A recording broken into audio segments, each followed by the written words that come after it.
everybody. Welcome to DESU Radio, The Nest, and today we are filming a very special episode of Young and Gifted. I'm Xamara Coleman, the station manager of the radio, as well as your host for today. And today I have a very, very, very exciting guest I'm very happy to have. Also, though, Big Syd, what's up? Hey, y'all. What's up, girl? How you feeling? I'm pretty good. A little nervous, but... Don't be nervous. Yes. Like, actually, let me start this off, like, so everybody know what's up. Okay, Syd is real cool. Okay, I seen this girl thanks, y'all. outside of the MOK, just a regular day DJing, like, and everybody was vibing. Like, oh my goodness! Like, I was supposed to go somewhere. I stayed for an extra. I think I was there like an extra 30 minutes, and I was just like, I don't really want to go. Like. You kept playing bops. Thank you. Thank you. So, Big Syd, aka Sydney, can you tell me your classification, your major, just some couple things, like basic stuff about yourself? Okay, so I am a sophomore kinesiology major from Mandeville, Louisiana. I'm also a member of the women's soccer team, and there's nothing much. Oh, I DJ. Yeah, she DJs. DJ. Yeah. I kind of spoiled that part. So she's our creative for today because Young and Gifted is a show that kind of just focuses on all the kind of creatives and innovative people on campus. And, you know, when I seen her, she just inspired me. So I really just want to get to sit down with you today and just talk to you. So let's start off, like I said, with the basics. So where are you from? I'm from Mandeville, Louisiana. So that's like 45 to 30 minutes north of New Orleans, across the Causeway, if you're speeding. So if you're not speeding, it's more so like... are we typically speeding in Louisiana? My father and I, we both normally are speeding across the Causeway. Okay, period. Normally have to get there. Normally if I'm going to a workout or if we're going to like a Saints game, Pelicans game. So yeah, 30 minutes north of like New Orleans, right across like the Causeway, which is the longest bridge over water in America. So yeah. Wow. Okay. Fun facts. I love that. I've never been there, but I know y'all got some Southern charm. So how would you say like your upbringing and like, you know, the culture that you were surrounded within Louisiana lead you to what you're doing now? My mom and my dad both made sure that my sister and I, we were very like respectful, always saying yes ma'am, no ma'am, but that's also where we grew up as well. The Southern hospitality thing is completely like true, real. Like my mother and my father always taught me never walk into a house empty-handed. So constantly, like if my sister and I, we were going to a party, or if we were just going to a welcoming home or sending away party, will always come with something, whether that be pie, cake, even like just some water, some drinks, whatever it may be. We always had to make sure we brought something to offer. I think that it's affected me a lot because coming from Louisiana, I was always like, hey, how are y'all? Like, what's going on? Giving hugs automatically. Outgoing. And everybody would like, my teammates, they're like, Sydney, what? Initially they're like, yo, you're so Southern, and I'm like, I don't know, like I don't know what am I saying that's like, what am I saying and what am I doing that's so different. But then they were like, they were so chill, they welcomed me with open arms. So that's like, I love my teammates, and I love the community that I was able to walk into here, and they accepted my culture, which was completely different. Yeah. So I'm very thankful for that opportunity. Yes, because, you know, us Northerners, I guess we're a little more ruder or whatever they say. You know, I think I'm a pretty nice person, but... I think you're nice, too. Thanks, but, you know, y'all are better. So you bring the gift every time you go somewhere. So you're bringing the gift of music to Del State, you know, essentially. So, like, why? Because you could have really just kept that as something to yourself. But you were willing to like put yourself out there. Like, what are some of the events actually that you've kind of done on campus? I've done the Junior Business Expo. So I believe that was around September, like first weekend of September. Yes, it was around there. I also did the events during homecoming week for the junior as well as the senior class board, and just normal like get-togethers. If like one of my friends had a birthday party, I would DJ for them. I didn't really like I I was very scared about DJing on campus last year because I always did it for like more of a mental health like release. So I started DJing when I was like in 8th grade by myself, like in my room. My parents, like, I remember like I asked for it for Christmas. I was like, I really want this DJ set.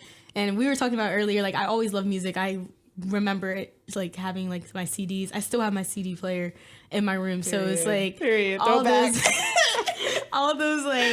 CDs and like CD players. I always was listening to music growing up.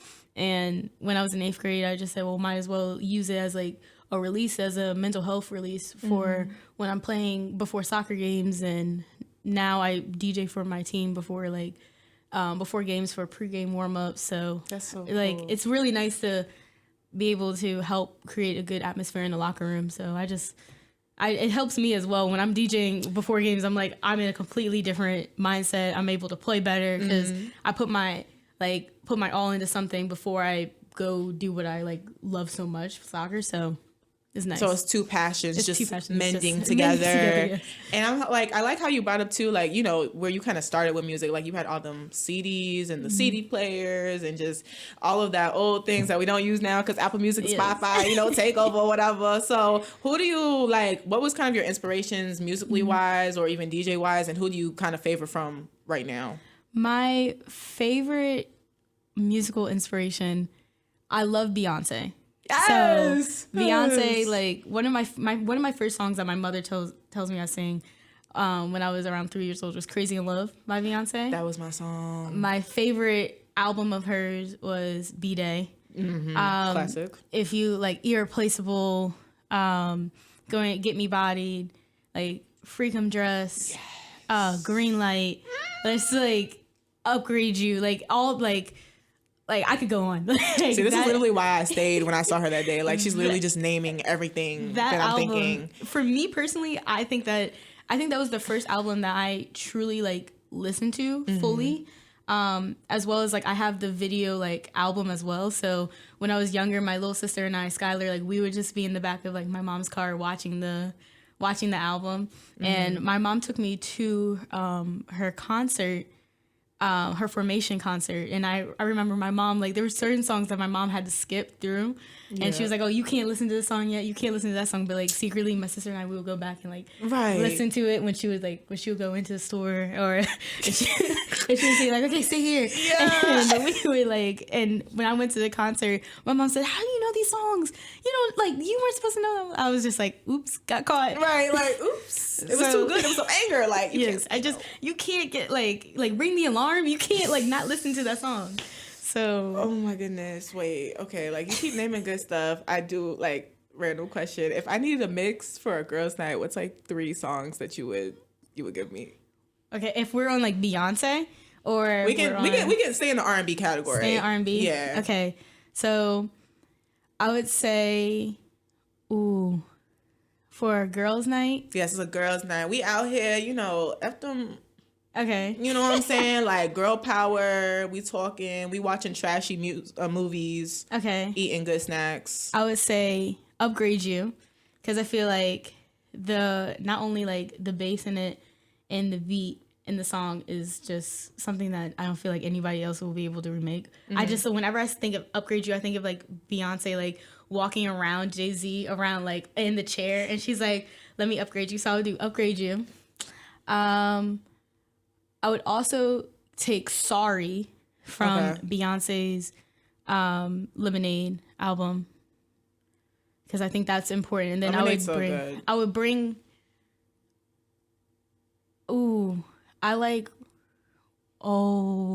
and then I would somehow try to incorporate Adele as well, because I feel like Adele's albums also like the newer ones or the older? The older ones. So okay, like Rolling in Deep. Rumor Has It.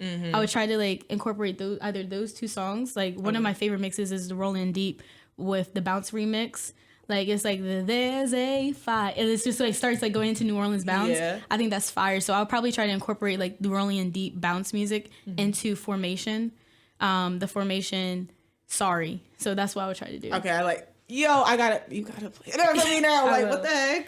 Okay, so how do you like kind of keep your audience engaged when you're at these events and stuff like that, so that they still vibing with you, or even how do you know like they kind of looking at you and they feeling you, or maybe they might be like, you need to change the song, like.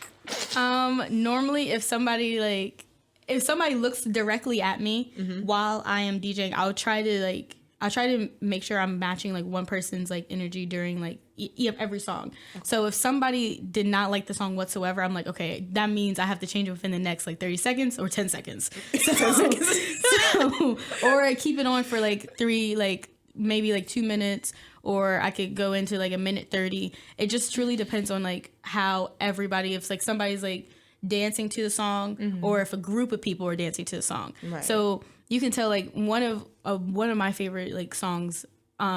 I listen to a variety of different music, but specifically like I listen to some country music as well. So if somebody were to make a country mix, if somebody were able to make a country mix, like I could hear it and I might maybe like, oh, this is good, but then no one else is vibing to it. I would keep that song on for like specifically like probably 30 seconds, and then I would transition to a song that like everybody, like the general population, I would feel as though they might like. So I look at like one person to please them, but as well as like everyone else in the area as well. Yeah, and then as well as like too, like you're the one that's doing, you know, all the work. Everyone's partying, everyone's just kind of vibing. Like you gotta enjoy yourself too, right? You ever just put on something you just wanna? Yeah, like, I just want to listen to it. Like I'm like, oh, this is about to go hard. As you should. So I guess a real question everybody would kind of want to know, you know, at least like from. We can start campus wide, right? When we talk about DJs, you know, there's probably like 3 that people like automatically think of, and the one thing they all have in common is that they are men. You know, it's not a very common occurrence to see that, even though like DJing in itself is like, you know, a skill, a sport. It's already something you got to train yourself up to, but it's like you're here, you're ready. So from your experience, what has it like being a Black woman within the DJ field? I've had a lot of good experiences with all those like prominent DJs on campus. I like truly look at all those DJs on campus like currently right now like as big brothers, because they're always like so nice to me. Before, like, to be honest, like I never told them that I did DJ, so it was like, because I was always like before I was so scared. I was like, no, like I'm not on y'all's level, like no. But then it was just like more so in a sense like if I had like any questions, if I had any help, like I would always go to them. Like Ryan, like he's a very big help. I would be like, I'll call him. I'll be like, Ryan, I need help with like this set, or Ryan, I'm DJing. Oh, I did DJ Wing Night. I'm like, I DJ'd Wing Night. Please help me. Like, I need help like the night before, and he's always willing to be like, yeah, sure, Syd, like whatever you need, or like, oh, this one doesn't sound that well, so like let's work on this. And I'll be like, oh, this is perfect. Yeah. But like it was a very good relationship, like kind of like familial, like mentorship, even in a way. Yes, mentorship. Like that's why I say like big brother, because it was just like him, Swank, like like specifically those two. Like they were very like nice to me, and they were always like looking out for me as like a little sister. So it was cool, and I'm very thankful for the relationship that I have with like both of them. Now from like the public, it was very nice to see so many people, like so many specifically like women saying like, Sydney, like it was so nice to see this representation on campus. Like there's so many like male DJs, but see a female DJ is like so like empowering, and I really enjoyed that, because I've always like I didn't really have that much female representation in a lot of things that I did back home besides seeing my mother. So it was I grew up in a very male dominated area, being from like the deep South. Like there's not really a lot of like female representation besides if it's in the area of teachers. So I was very thankful to have that representation by my mother, of being raised by a strong Black woman, and saying like you can do whatever you put your mind to, you just have to believe in yourself. So I was very thankful to hopefully like try to allow other women to feel as though they can do whatever they want to do on campus, even though it's male dominated.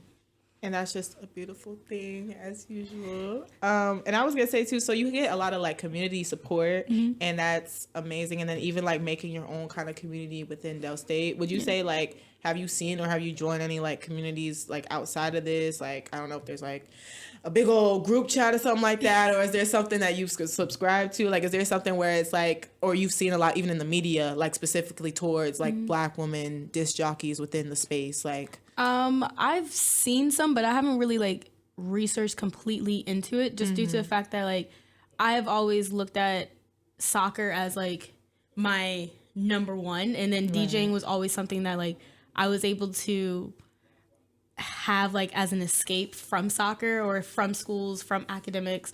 So I always like tried to keep DJing as like a happy space, but I know that there was a lot of even if you look at like a lot of what female artists like talk about in their songs compared to like what male artists talk in their songs. Like I've always like been very up to date with a lot of like the controversies with how females rap in their music as well, like compared to male their male counterparts. And I personally like I didn't really understand like the difference between like the two genders making music. I feel like a lot of people make music about the same things, but only women are perceived to be dirty or nasty when they're talking about certain areas and certain topics specifically. And I feel like that's such a misconception, and I feel like that's very sexist to say the least. To be honest, let me just say it's sexist. Look, I'm here, woman to woman. It's sexist. It's sexist. So, and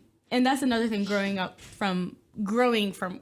where I being from where I'm from, it was very much like a lot of the people and a lot of like the females couldn't get away with the same things that males could say. I remember like growing up, and I went to a small Christian conservative school. So we were told to be ladylike. We were told to be like, oh, like you shouldn't really say that. And a male was able to say certain things.